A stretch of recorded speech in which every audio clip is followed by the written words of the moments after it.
Hello दोस्तों, कैसे हैं आप लोग। स्वागत है एग्जाम ब्रदर्स में। तो आज मैं आप लोगों के लिए एक ऐसा टॉपिक लेकर आ गया हूं जो 12th क्लास के बच्चों के लिए फिजिक्स में भी काम में आएगा और मैथ्स में भी काम में आएगा। तो आइए शुरू करते हैं बिना किसी देरी के। अवकलन, डिफरेंशिएशन। अब ये होता क्या है बाबू, हम लोग बारी बारी से इसके बारे में बात करेंगे। देखिए, तो मैथ जब हम लोग पढ़ेंगे ना, तो मैथ्स में इसमें हम लोग डीपली बात करेंगे, ठीक है ना। फिलहाल अभी हम लोग फैक्चुअल इंफॉर्मेशन के बारे में बात करेंगे। देखिए, यहाँ अवकलन होता क्या है, तो कह रहा है कि फलनों का अवकल गुणांक या अवकलज दोनों एक ही बात है। अवकल गुणांक बोलिए चाहे अवकलज बोलिए, ठीक है ना। यानी अवकलज को इंग्लिश में डेरिवेटिव्स बोला जाता है और अवकल गुणांक को डिफरेंशियल कोएफिशिएंट यानी शॉर्ट में डीसी बोलते हैं बाबू, ठीक है। तो फलनों के डीसी या फिर डेरिवेटिव निकालने की प्रक्रिया को अवकलन कहते हैं, ठीक है। यानी जिस प्रक्रिया से फलनों का अवकल गुणांक या अवकलज निकाला जाता है उसे अवकलन कहते हैं।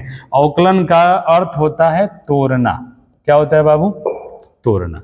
मान लीजिए मेरे पास कोई फलन है, लिखेंगे माना y बराबर fx कोई फलन है,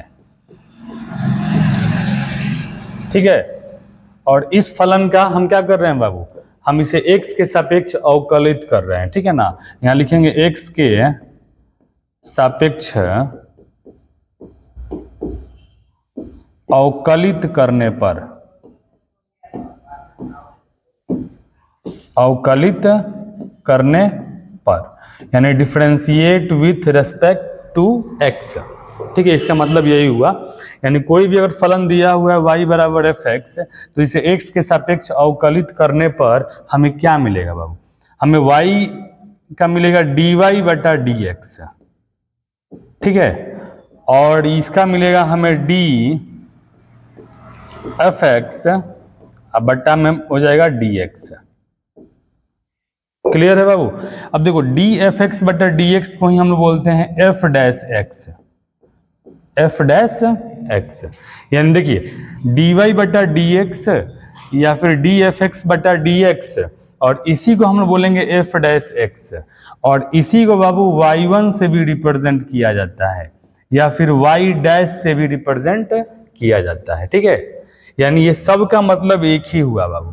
डी वाई बटा डी एक्स बोलो, डी एफ एक्स बटा डी एक्स बोलो, या फिर एफ डैश एक्स बोलो, या फिर वाई वन बोलो, चाहे वाई डैश बोलो, सबका मतलब क्या हुआ बाबू, सबका मतलब हुआ कि y का x के सापेक्ष अवकलज, y का x के सापेक्ष अवकलज या अवकल गुणांक, या अवकल गुणांक। अब देखिए अवकल गुणांक को ही हम लोग शॉर्ट में बोलते हैं डीसी। क्या बोलते हैं बाबू? शॉर्ट में इसको हम लोग डीसी बोलते हैं, डिफरेंशियल कोएफिशिएंट, ठीक है। तो जब भी अगर हम किसी फलन का क्या करते हैं, अवकलन करते हैं, तो जो हमें प्राप्त होता है वो क्या प्राप्त होता है, वो आपका अवकलज या अवकल गुणांक प्राप्त होता है। तो इसलिए हम बोल सकते हैं कि फलनों का अवकल गुणांक या अवकलज निकालने की प्रक्रिया को अवकलन कहते हैं, डिफरेंशिएशन कहते हैं। इसका अर्थ क्या होता है, सामान्य रूप में इसका अर्थ होता है तोड़ना। क्या होता है बाबू? तोड़ना। अब देखिए dy बटा dx का मतलब होता है, dy बटा dx का मतलब होता है ना कि x के सापेक्ष में y में क्या हो, छोटा सा परिवर्तन, छोटा सा परिवर्तन, ठीक है। इसी को हम बोलते हैं अवकल या अवकलज या अवकल गुणांक। चलिए हम लोगों ने यहाँ पे क्या किया, कुछ फलनों के अवकल गुणांक यानी डीसी को लिया हुआ है। देखिए बाबू, देखिए डी सी बटा डी एक्स, यानी जहां सी क्या है, अचर पद, तो अचर पद का डीसी 0 होता है। याद कर लीजिए अचर पद, अचर पद का मान 0, 1, 2, 3, 4, 5, 6, 7, 8, 9, 10, 11 ये सारे अचर हैं, तो इन सभी का डीसी क्या होता है, 0 होता है बाबू, ठीक है। तो डी सी बटा डी एक्स बराबर 0, जहां सी अचर पद है। देखिए एक्स का एक्स के सापेक्ष अवकलज 1 होता है, एक्स के पावर एन का होता है एन एक्स के पावर एन माइनस 1। इसमें क्या करना है बाबू, पावर को नीचे लेके आना है, अब पावर में एगो कम कर देना है, पावर नीचे अब पावर में एगो कम। याद रखिएगा पावर वाले का अवकलज क्या होता है, पावर नीचे अब पावर में एगो कम। उसी तरह log x का dc हो जाएगा 1/x, e के पावर x का dc हो जाएगा e के पावर x, sin x का dc होता है cos x, और cos x का dc होता है minus sin x, tan x का dc होता है sec स्क्वायर x, और sec x का dc होता है sec x into tan x, और cot x का dc होता है माइनस cosec स्क्वायर x, और cosec x का dc होता है बाबू minus cosec x into cot x, और रूट x का dc होता है 1/2 रूट अंडर x। तो ये सारे के सारे आपके फैक्चुअल इंफॉर्मेशन है, इसको आप नोट कर लीजिए और जहां भी आप स्टडी करते हैं इसका चार्ट पेपर बना के वहां चिपका दीजिए, और सुबह शाम इसको जरूर देखना है बाबू, ठीक है। तो फैक्चुअल इंफॉर्मेशन है, इसको आप याद कर जाइए, ठीक है ना बाबू। चलिए इस पर हम लोग कुछ बेसिक क्वेश्चन लिए हुए हैं। देखिए हमारा हेडिंग है बाबू समझें, यानी आपको समझना है, ठीक है ना। जैसे कि मैंने बताया आपको यहाँ पे लिखा हुआ भी है समझें, यानी आपको समझने वाले टॉपिक हैं। देखिए d5/dx, 5 अचर पद है, अचर पद का dc 0 होता है, मैंने बताया ना अभी, अचर पद का dc 0, d0/dx अचर पद का dc 0, d1000/dx अचर पद का dc 0, d-5 अचर पद का dc 0, d3/2dx अचर पद का dc 0। क्लियर, आंख बंद करके क्या करना है, अचर पद का dc 0 कर देना है बाबू, ठीक है। अब देखो x के सापेक्ष 1 होता है dc, y का y के सापेक्ष 1, यानी ऊपर भी y नीचे भी y, तो उसका dc क्या होगा, 1 होगा। m का m के सापेक्ष 1, t का t के सापेक्ष 1, n का n के सापेक्ष 1। कोई दिक्कत नहीं है। अब देखिए पावर वाले का डीसी कैसे करना है बाबू, पावर नीचे या ऊपर है वो कम। जैसे मान लो ये dx²/dx है, तो पावर नीचे, यानी 2 नीचे लाना है, x के पावर में वो कम कर देना है, 2 में वो कम करेंगे तो क्या होगा, 1। तो कोई जरूरी नहीं है 1 लिखना, तो हमारा 2x आंसर हो जाएगा। क्लियर, उसे बोलिए dx के पावर 7 dx, पावर नीचे 7, x के पावर 7 में से 1 जाएगा 6। क्लियर है ना। उसी तरह बोलिए क्या हो जाएगा, x के पावर 10 का हो जाएगा 10, x के पावर एगो कम 9, ये हो जाएगा 20, x के पावर बताइए 20 में से 1 हो जाएगा तो 19, ये हमारा हो जाएगा 50, x के पावर हो जाएगा 49। क्लियर है बाबू, समझ में आ रहा है ना। चलिए अगले क्वेश्चन पे आते हैं। अब देखिए जब भी इसमें क्या होगा ना कि अचर पद कोई आ जाएगा, अचर पद, और उसके साथ अगर x रहेगा, अगर x नहीं रहेगा ना तो डायरेक्ट 0 लिखना है, क्योंकि अचर पद का dc 0 होता है। लेकिन अगर मान लो कोई अचर आ जाए उसके साथ x भी आ जाए, तब क्या करना है बाबू, तो अचर पद को बाहर करना है, 5 गुने x का dc होता है 1, तो 5 एकम 5। क्लियर है।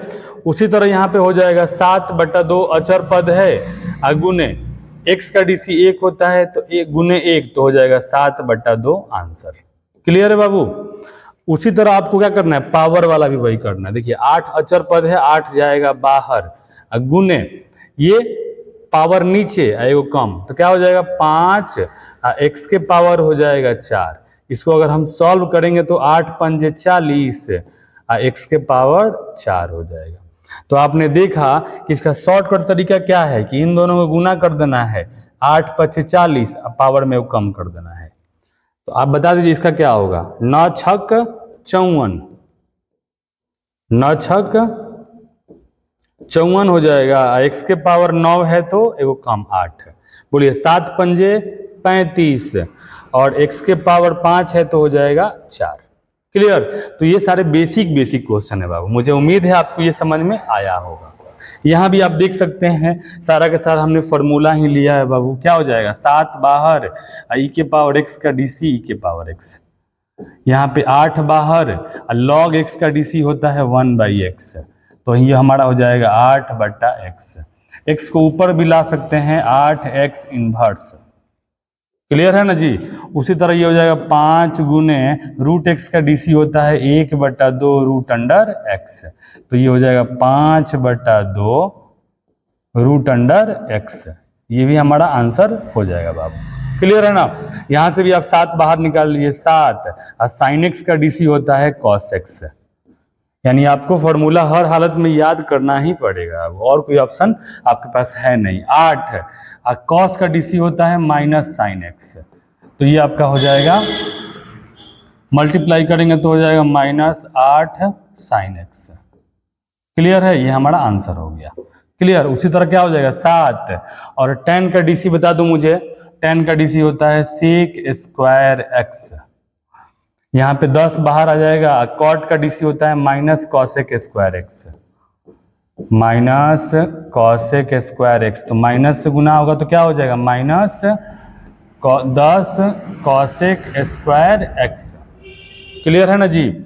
उसी तरह क्या हो जाएगा, ये हमारा 9, और sec x का डीसी होता है sec x × 10x, sec x × 10x। यहाँ 20 हो जाएगा बाहर। और cosec का क्या होता है, cosec का होता है -cosec x × cot x।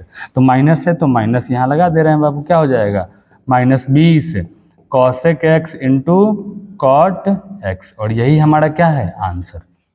तो ये सारे बेसिक क्वेश्चन आपको आने चाहिए बाबू, ठीक है ना। अगर आपको ये बेसिक नहीं आता है अवकलन का, तो मे बी आपको फिजिक्स में प्रॉब्लम क्रिएशन हो सकता है। तो इसके आगे वाले वीडियो में हम लोग बात करेंगे अवकलन के कुछ रूल के बारे में। जैसे रूल का मतलब क्या, जैसे अगर u × v में हो, u/v में हो, तो उसका हम लोग अवकलन कैसे करते हैं, इसी के बारे में हम लोग बात करेंगे। मुझे उम्मीद है वीडियो आपको ये अच्छा लगा होगा। थैंक यू, धन्यवाद।